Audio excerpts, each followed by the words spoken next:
I gotta be the first speaker next time, because after listening to all the speakers and watching everything, it's like I've changed my speech 25 times in the back of the room going, oh, what am I gonna say? I got all this stuff to say. So I'm gonna talk a little bit faster, I'm gonna go really, really fast, and I wanna do something really cool, and I wanna do something, I have to move you, okay? I have to move you. You have to be moved. You have to be inspired.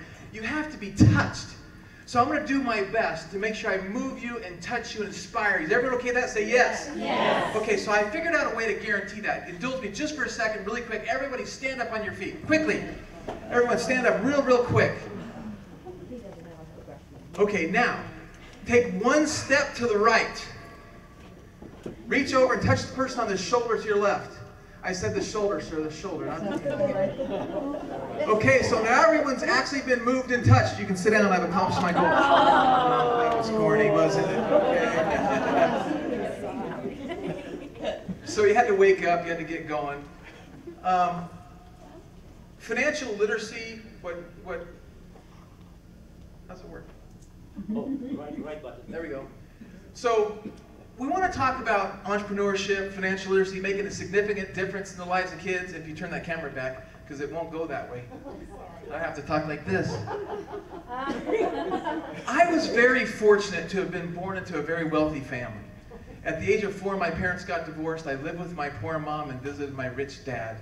And then Robert Kiyosaki wrote a book about me called Rich Dad, Poor Dad, which is really kind of my life. That's how I grew up. But I was fortunate to have been exposed to money and wealth.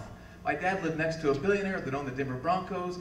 And if anyone's been in Denver, Colorado, there's Ryder Homes and Ryder Square, and there's this stuff all over. But I lived in this household where I helped have a paper route to help finances, and then tasted this wealth.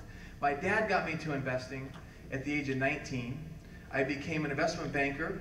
At the age of 21, I bought the firm I worked for and became the youngest owner of an investment banking firm in the history of the United States.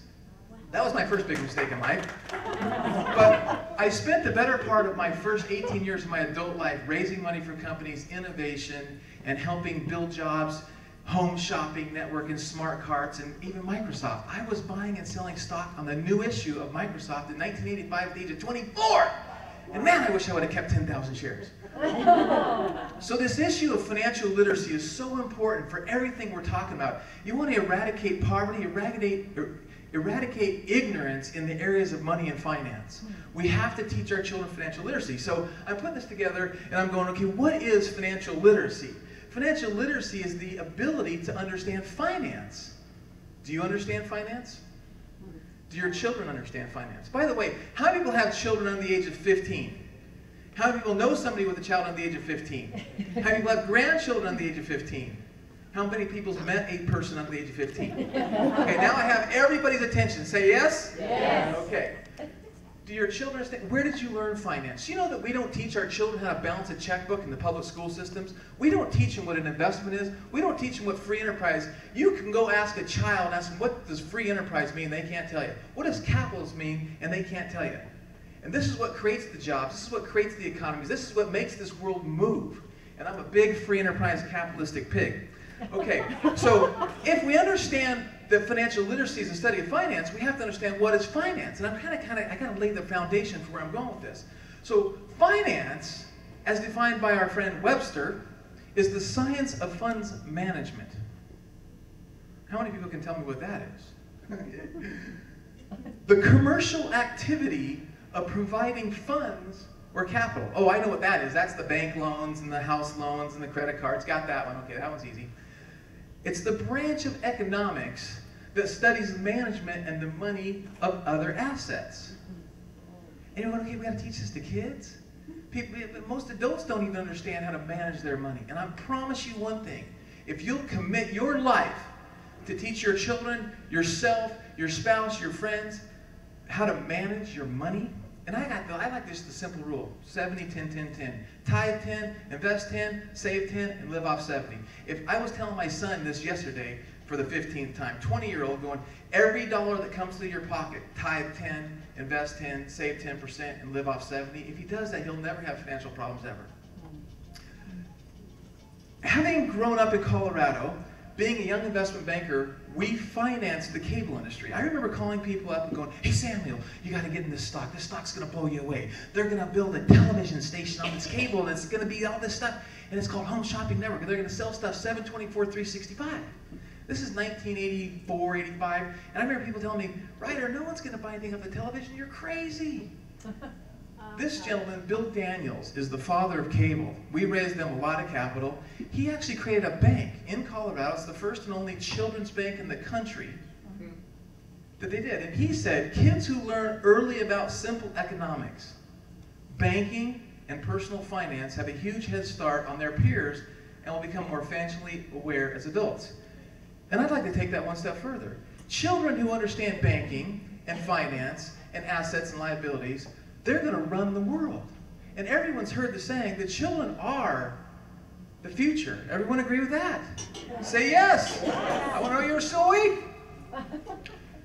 And here's, I can say to you, why is this so important? And I can give you all kinds of data and all kinds of stats, but I didn't, I'm busy and I got my things and all that stuff. I didn't do it, okay? Forgive me. But I did find one that was an incredible stat. Did you realize that young adults aged 20 to 24, we will have more bankruptcies filed by that age demographic than we will have college graduates? Wow! Wow! Wow! Wow! I just can't get over that. I'm like, that's all I need. If that doesn't hit you on the side of the head and go, wake up! Let's start with the children. Start with yourself. Get with your children. Get it going. So the bottom line is children are our future. They need to learn how to balance a checkbook or PayPal. My son doesn't have a checkbook. He's got this electronic stuff. Doesn't know what a bank is. Managing and understanding credit. My daughter goes to college, Pepperdine. Comes out of Pepperdine. Says, can I come live with you, Dad? I said, yes. What's going on? She goes, I'm 40,000 in debt. What? How'd you get 40,000 in debt? Well, the credit cards they kept sending me, I kept spending them.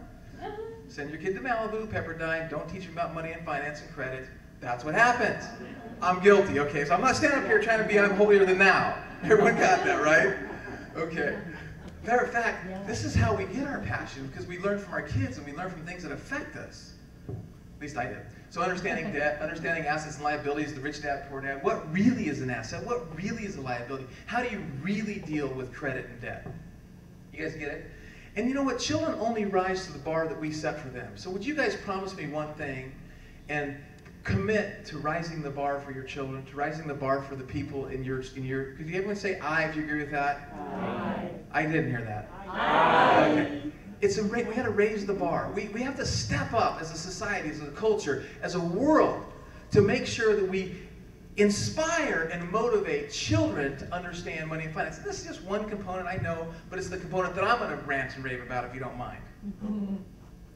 So, I have this concept, I have this philosophy, and I was fortunate to have been introduced to an animator at the age of 12.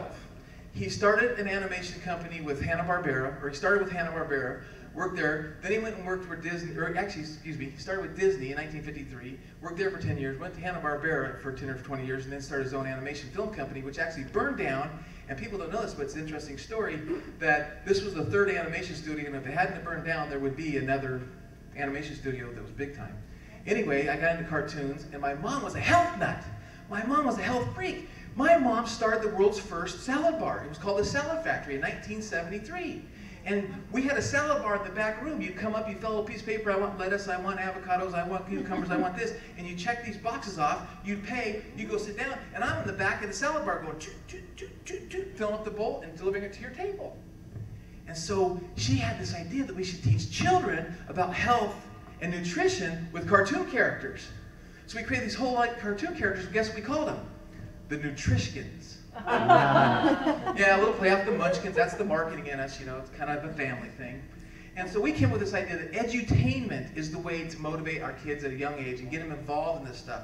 Edutainment, and then I have this thing, because I'm a capitalist, because I believe in rewards, that edutainment and rewards equals success. And edutainment, everyone's heard the term edutainment, is the form of entertainment designed to educate.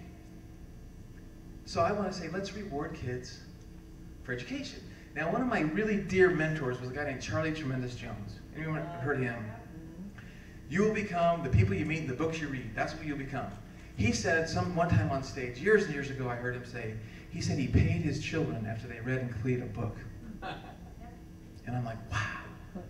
I started doing that. I spent thousands of dollars, $100 at a time, reading books. And they didn't want to read these books, like Brian Tracy or Jim Rohn or Tony Robbins. But I did, and it works. It works to reward these children. So now you say, okay, you got to... I just asked you to commit yourself to taking your content and making it for kids. I remember asking Brian Tracy and Dennis Waitley and all these speakers that I share stages with and do stuff with. I'm like, why hasn't anyone created this content for kids? Create the content for kids. Make it fun. Make it interactive. And let's use this thing called the internet as a delivery system. So now it's a global answer to what we want to do and where we want to go.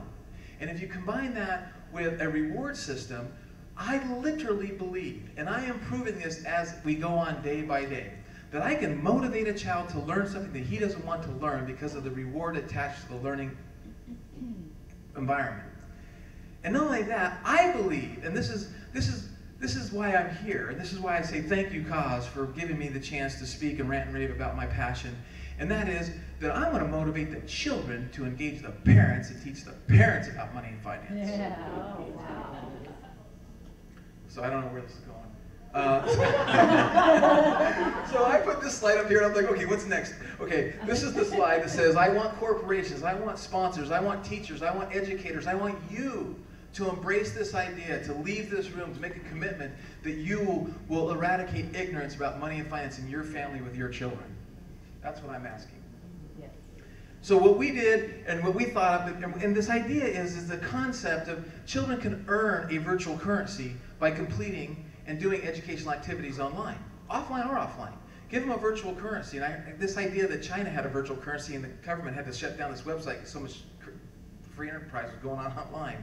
But the idea is, we have an idea that kids would play games and they would earn a currency, and the currency goes in their very own checking account. And I woke up this morning thinking about this speech, and I'm going, I gotta go talk to every ISP in the country and get every ISP to give a child an account and they give a bank account. Then when they play the games, they earn the money that goes in their bank account. So now we can teach a kid a debit and a credit and a balance. And then they can take those earnings, they can deposit in their very own bank account that they earn, that's the inoperative word, right? Earn, for doing educational games and activities, and then go spend that money in an environment where they can get real stuff. And I had an example of a game. Oh, it's not going to play. We have problems with the video, but it was just a sample of a game that it was a math game, and kids play a math game, and it's fun and it's interactive. It has sounds and it did stuff, and it's just edutainment. And then like here's a sample of what a check register. It's like, okay, I played Ad Like Mad, and I earned $3, and I played the United States of America game, and I earned $5.91. Kids can learn about the states, the countries, the money, the finance, the debits, the credits, the health, the nutrition, the success principles, on and on and on and on with a reward system. I want to focus on the money and finance. So with that being said, I just, again, want to say thank you, Kaz. Let's give Kaz a big round of applause for putting this together. Thank you very much. For my peers and everyone else, okay, everyone here, it's been awesome. Let's serve the next generation of children with a commitment to edutain, and then we all will reap the rewards. Do what I do, wake up every day with an attitude of gratitude and tell somebody you love them. Thank you very much.